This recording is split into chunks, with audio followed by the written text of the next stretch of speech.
It's Memorial Day weekend, and the Barnstable Senior Center held this annual intergenerational breakfast, bringing together war veterans and Barnstable High School juniors to share stories and experiences.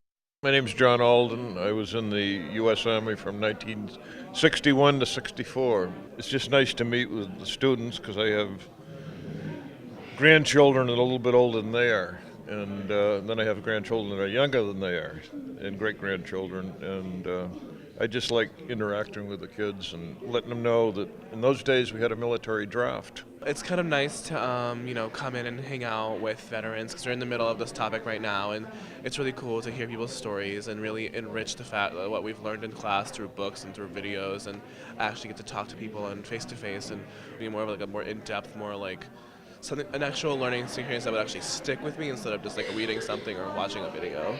It's interesting, see like the difference and kind of compare it to what it is today, because they were all our age when they were out there. So I think it's interesting. I just think it's good for them to hear what people were in the military, what they went through. I served in the South Pacific, as I was telling the boys here.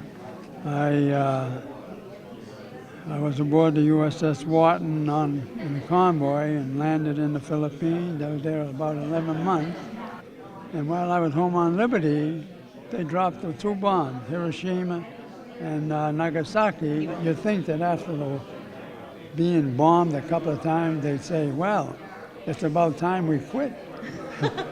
It's really good to kind of talk to a World War II veteran, in the flesh. You kind of get a better understanding of what happened, why that war was so significant, and all the places that were, stationed in. It's just an amazing thing to learn about. It's something that we learn about in history all the time. You hear a lot of media, but just hearing real stories is so much more authentic and different. In history class, we learn about, say, different world wars and stuff like that, but as I agree with my friend Nick, it's really empowering just to get to talk face to face with the veteran and just hear the stories pass through the ears of the different generations. So it was really fun to listen to. It's just good to get a new perspective on what goes on in the war that you wouldn't normally see in a textbook or anything that you wouldn't learn in school. I was with a very secret organization. Nobody knew about it because we were doing something highly classified. We could do nighttime bombing of Korea, and they couldn't see us. Really? It was using radar. It was very novel at the time, and it was based on some mathematical concepts plus radar. All the different stories, they're telling me a bunch of all the anecdotes. She was saying over here that she lived in a station area, so she saw all the firsthand encounters with all of the men and women working hard to support the troops and stuff, all the different ways, collecting cans and stuff. It's very interesting, yeah. They should make a plan in their life and do something. It doesn't have to be military.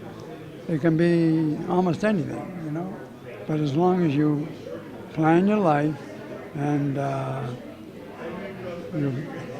all I can say is obey the 10 Commandments and you got it made.